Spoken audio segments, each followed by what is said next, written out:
అందరికీ నమస్కారం. నేను ఎవరో మీకు తెలుసు కదా, ఉప్పుగూడ ఒగ్గు శివస్వామి. ఇప్పటికన్నా అలాల కోసం చెప్పిన కదా, ఇప్పటికన్నా ఎంతో మంది అలాలు సగం మంది బంద్ చేసుకురు. ఇంకా మన హిందూ ధర్మం లోపల అలాల అనేది పనికిరాదు. ఎల్లమ్మ పండుగలు గాని, పోషమ్మ పండుగలు గాని, దేవి దేవతల పండుగలకు ఎవరే గాని అలాలు పనికిరాదు. అలాలు ఎందుకు పనికిరాదంటే, అమ్మవారికి మనం కళ్ళు కోటరు పోసి పసుపు కుంకుమ వేసి యాటని చెరుతబట్టి ఆ అలాలు చేస్తే అక్కడ అమ్మవారికి ఎక్కది, ఇక్కడ ఇళ్ళ దేవునికి ఎక్కది.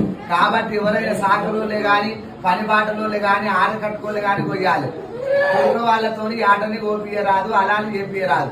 ఆ కోపించినట్టయితే అది అమ్మవారికి ఎక్కేది ఆ ప్రసాదం. కాబట్టి ఈ పని బాటలో పండుగలు వేరే తీరుంటాయి, బ్రాహ్మణులు వేరే తీరుంటది, శక్తి పూజారులు అలాగుంటది. ఈ ఒగ్గు సాంప్రదాయం గాని, బయల సాంప్రదాయం గాని, గ్రామ దేవతల పూజారుల దాంట్లో గాని ఈ ఖచ్చితంగా ఆటలు కోస్తారు. కాబట్టి ఈ హిందూ ధర్మం లోపల ఏదైనా గాని తుర్క వాళ్ళతో అలాలు చేపియరాదు. ఇప్పటికి సగం మంది అందరు బంద్ చేసుకురు, ఇంకా బంద్ చేసుకోవాలని నేను కోరుకుంటున్నా.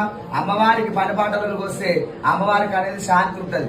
ఎందుకంటే కళ్ళు కోటలు పోసి పసుపు వేసి చెత్తాచి ఎవరైనా అలాలు చేసుకునేది ఉంటే, ఎవరైనా పీర్లకు గాని ఏదైనా వాళ్ళ దేవుళ్ళ పూజ సంబంధించింది ఉంటేనే చేసుకోవాలి. కానీ మన హిందూ దేవతలకు పనికి రాదు.